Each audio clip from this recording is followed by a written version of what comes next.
டாக்டருக்கும் மவுத் இருக்கா? என்னங்க ஒரு ஜிம்பாடிங்க அவருக்கு எப்படிங்க ஹார்ட் அட்டாக் வந்துச்சு?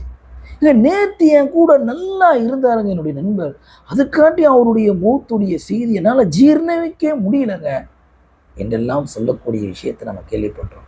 கண்ணியமானவர்களே, இதனுடைய பின்னணியில் என்ன இருக்குனாக்கா, வல் கத்ரி கைரிஹி வ ஷர்ரிஹி மினல்லாஹி தஆலா. ஈமான் கொள்ளக்கூடிய 6 விஷயத்துல ஒன்றுதான் நமக்கு ஏற்படக்கூடிய எல்லா விஷயங்களும் அல்லாஹ் என்ன ஸ்கிரிப்டாக எழுதி வச்சிருக்கிறானோ அதுதான் நடக்கும். அதை அப்படியே ஈமான் கொள்ளணும், அதை நம்பணும். அது நம்முடைய மனசு ஏத்துக்கல, புரியல, அதை நம்பணும். இதைத்தான் இஸ்லாம் நமக்கு வலியுறுத்துகின்றது. இந்த கலா கதிரை எதிர்கொள்ளக்கூடிய விஷயத்துல மனிதர்கள் 4 வகையாக இருக்கின்றார்கள் என்பதாக அல்லாஹ் இப்னு கையும் ரஹ்மஹுல்லாஹ் சொல்றாங்க. மேலும் அதாவது இந்த கலா கதிர் இருக்கேங்க, இது பயங்கரமான ஒரு கடல். அதுவும் அந்த கடல்ல வரக்கூடிய அலை இருக்கு, இது மலை மாதிரி வரக்கூடிய அலை.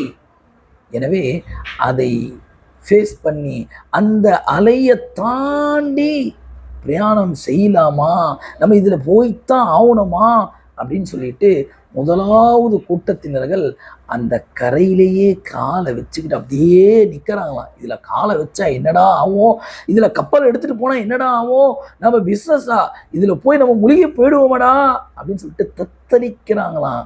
அவங்க பயந்துக்கிட்டு அப்படியே நின்றுடுறாங்களாம். ஒண்ணுமே தெரியாம செய்வதறியாம இருக்கிறாங்க முதலாவது கூட்டம்.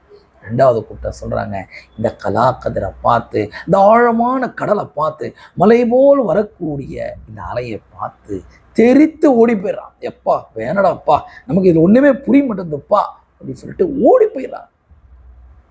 3வது கூட்டம் யாருன்னு சொன்னா, இந்த ஆழ் கடலை, கலா கதிர் என்ற ஆழ் கடலை, மலை போல் வரக்கூடிய அந்த அலைகளுக்கு மத்தியில தவறான ஒரு பிரயாணம் செய்யக்கூடியவர், சாதாரண பலகீனமான ஒரு படகை எடுத்துக்கிட்டு போலாம் வாடா பார்க்கலாம்டா அப்படின்னு போறவர், அவர் அதில் ஜெயிக்க முடியுமானா நிச்சயமாக ஜெயிக்க முடியாது. அப்போ யாரு தாங்க இந்த கலாக்கதிரை ஃபேஸ் பண்ணுவா? சொல்றாங்க அல்லாமா இப்னு கையும்.